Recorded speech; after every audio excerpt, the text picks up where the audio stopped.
શું તમારા બીટના લાડુ પણ પરફેક્ટ નથી બનતા? તો વિડીયોને સ્કીપ કર્યા વગર આખો જોજો, જેથી કરી તમારા પ્રશ્નનું સોલ્યુશન આ વિડીયોમાં હું આપીશ. હેલો ફ્રેન્ડ્સ, સ્વાગત છે તમારું મારી યુટ્યુબ ચેનલ જ્યોત્સનાસ ફ્યુઝન રેસિપીમાં. ચેનલમાં નવા હોય તો ચેનલને લાઇક, શેર અને સબસ્ક્રાઈબ કરવાનું ના ભૂલતા. તમારા ફેમિલી મેમ્બર અને ફ્રેન્ડ સર્કલમાં શેર કરજો. તો ચાલો આપણે બીટના લાડુ બનાવવાનું શરૂ કરીએ. તો તેના માટે મેં 3 નંગ બીટ લીધા છે, મોટી સાઈઝના, મીન્સ વજનમાં ગણીએ તો 1 kg છે. 700 ગ્રામ જેટલો ગોળ અને 700 ગ્રામ જેટલું દૂધ લીધું છે. આ રીતે 1 વાટકી ભરીને સૂકા કોપરાનું છીણ અને અડધી વાટકી જેટલો મિલ્ક પાવડર લીધો છે. તો આ રીતે બીટને આપણે સારી રીતે ધોઈ અને તેને ઉપરની છાલ કાઢી નાખવાની છે. તમને ખબર છે કે બીટમાં ભરપૂર માત્રામાં આયર્ન હોય છે, જે હિમોગ્લોબિન વધારવામાં મદદ કરે છે. તેમાં સારા એવા પ્રમાણમાં વિટામિન સી પણ હોય છે, જે રોગપ્રતિકારક શક્તિ પણ વધારે છે. બ્લડ પ્રેશર ઘટાડવામાં પણ મદદ કરે છે. તો આ રીતે આપણે ઉપર રહેલી બધી જ છાલને ચપ્પુની મદદથી કાઢી નાખીએ. તો આ રીતે મેં બધા જ બીટની છાલ કાઢી નાખી છે. પછી આપણે ગ્રેટરની મદદથી આ રીતે જે મોટું ગ્રેટર આવે છે તેની મદદથી આપણે ગ્રેટ કરી લઈએ બીટને. તો આ રીતે બધા જ બીટને આપણે સારી રીતે ગ્રેટ કરી લીધું છે, તમે જોઈ શકો છો.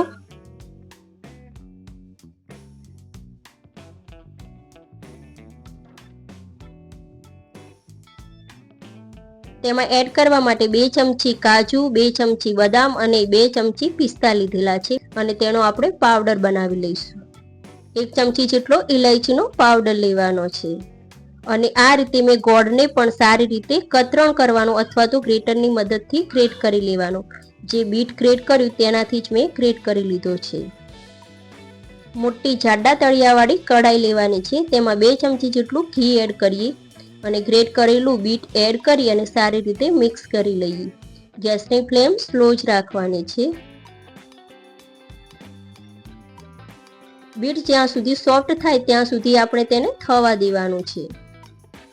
મીન્સ બીટને સોફ્ટ થતા 10 થી 15 મિનિટ જેવું લાગે છે, કારણ કે તેમાં પાણી રહેલું છે તે સાવ બળી જવું જોઈએ. પછી આપણે દૂધ એડ કરી દેવાનું છે, જે 700 ગ્રામ જેટલું દૂધ લીધું છે. હવે પછી આપણે મીડિયમ ગેસની ફ્લેમ ઉપર થવા દઈએ, જેથી કરી દૂધ સરસ બળી જાય અને બીટ પણ સરસ સોફ્ટ થઈ જાય. બીટના લાડુમાં મારાથી એક ભૂલ થઈ ગઈ છે. તમારે અત્યારે ગોળ એડ કરી દેવાનો છે, જેથી કરી ઓગળી જાય, અને પછી કોપરાનું છીણ અને ડ્રાયફ્રૂટ્સનો પાવડર એડ કરવાનો છે. પરંતુ મેં ગોળ એડ કર્યા પહેલા કોપરાનું છીણ, મિલ્ક પાવડર અને ડ્રાયફ્રૂટ્સનો પાવડર એડ કરી દીધો હતો, જેથી કરી લાડુનું છે જે તેની કન્સિસ્ટન્સી લિક્વિડ જ રહે છે. માટે આપણે સૌ પ્રથમ ગોળ એડ કરવાનો છે અને પછી કોપરાનું છીણ, ડ્રાયફ્રૂટ્સનો પાવડર અને મિલ્ક પાવડર એડ કરવાનો છે.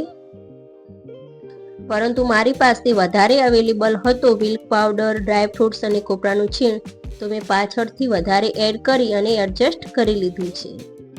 જો તમે આ ભૂલ ના કરતા, જો બીટના લાડુ બનાવતા હોય તો દૂધ અને ગોળ પહેલા એડ કરવાનો છે અને પછી કોપરાનું છીણ, ડ્રાયફ્રૂટ્સનો પાવડર અને મિલ્ક પાવડર એડ કરવાનો છે. આ બધું જ એડ થયા પછી મેં ગોળ એડ કર્યો, જેથી કરી તેની કન્સિસ્ટન્સી વધારે લિક્વિડ થઈ ગઈ હતી. તો આ રીતે મેં બધો જ ગોળ આ રીતે એડ કરી દીધો, બધા જ પાવડર એડ કર્યા પછી. આ લાડુ તમે આરામથી બાળકોને જેમ માગે તેમ વધારે આપી શકો છો, કારણ કે કોઈ ટેન્શન નહીં રહે. તેમાં આપણે ગોળનો ઉપયોગ કર્યો છે. ફરીથી મેં 2 થી 3 મોટી ચમચી જેટલો મિલ્ક પાવડર એડ કર્યો છે, જેથી કરી તેની કન્સિસ્ટન્સી એડજસ્ટ થઈ જાય. હવે આપણે થોડું કોપરાનું છીણ એડ કરી દઈએ, જેથી કરી લાડવા વાળવામાં સરળતા રહે. તો મારી પાસે વધારે ટોપરાનું છીણ પડ્યું હતું, તો મેં તે વધારે એડ કર્યું છે. મીન્સ પાછળથી મેં 1 વાટકી ઉપર થોડું વધારે એડ કર્યું છે. આપણે આ લાડુને વધુ હેલ્ધી બનાવવા માટે ગોળનો ઉપયોગ કર્યો છે. તમે તેની જગ્યાએ સાકરનો પણ ઉપયોગ કરી શકો છો. લાસ્ટમાં થોડો શાઇનિંગ આપવા માટે 1 ચમચી જેટલું આપણે તેમાં ઘી એડ કરીએ. અને આ રીતે બધું સરસ મિક્સ કરી લઈએ. 1 ચમચી જેટલો ઇલાયચીનો પાવડર એડ કરવાનો છે. તો હવે આપણે કડાઈમાંથી બીજા વાસણમાં લઈ લઈએ, જેથી કરી ઠંડુ થઈ જાય. અને પછી હાથની મદદથી આપણે નાની સાઈઝના અથવા તો મોટી સાઈઝના લાડુ વાળી લઈએ. તમે તમારા ચોઈસ પ્રમાણે નાની અથવા તો મોટી સાઈઝના લાડુ વાળી શકો છો.